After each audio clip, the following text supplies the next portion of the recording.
అనుదిన నిత్యజీవపు మాటలు. దేవుని నామానికి మహిమ కలుగునుగాక. దేవుని వాక్యాన్ని చదువుకుందాము.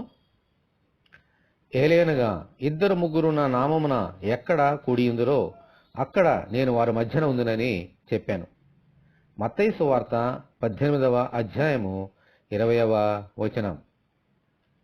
మన ప్రభు దేవుని కుడిపార్శ్వమునకు హెచ్చింపబడి పరలోకములో నిత్యము స్తోత్రార్హుడై ఉన్నారు.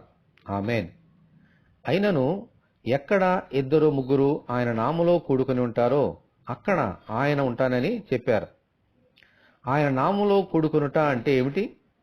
కూడుకొని ఏమి చేయాలి? పరలోకములో ఎలాగూ ఆయన స్తుతింపబడుచున్నారో అలాగూ ఇద్దరు ముగ్గురు కూడుకొని ఆయనను స్తుతించాలి, ఆయన నామమును స్మరించాలి. అప్పుడు ఆయన వారితో ఉంటారు, పరలోక సన్నిధిని అనుభవించగలుగుతారు. ఈ ప్రభువును మన హృదయంలో చేర్చుకొని ఆయనను స్తుతిస్తూ ఆయన సన్నిధిని అనుభవించినట్లు ప్రసాదించమని మనమందరము దేవుని ప్రార్థన చేసుకుందాము. ప్రభువా, మేము ఎక్కడ ఇద్దరు ముగ్గురు కూడుకొని ఉన్నా మీ సంగతులే, మీ గురించేవే మాట్లాడుకుంటూ మీ నామాన్ని స్మరించుకుంటూ ఈ లోకంలో జీవించే భాగ్యము మాకు అనుగ్రహించండి.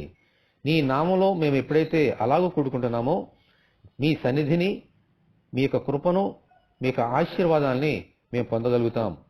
అటువంటి పరలోక సన్నిధిని మేము అనుభవించడానికి ఎల్లవేళలా నిన్ను స్తుతించినట్లుగా సహాయం తెచ్చమని, ప్రభువా, మీ మందిరంలో మేము అలాగూ అనుభవంలోకి వెళ్ళినట్లుగా కృప అనుగ్రహించమని, ఈ వాక్యం వింటున్న నీ బిడ్డలందరూ దీవించమని యేసు నామంలో ప్రార్థన చేస్తున్నాము తండ్రి.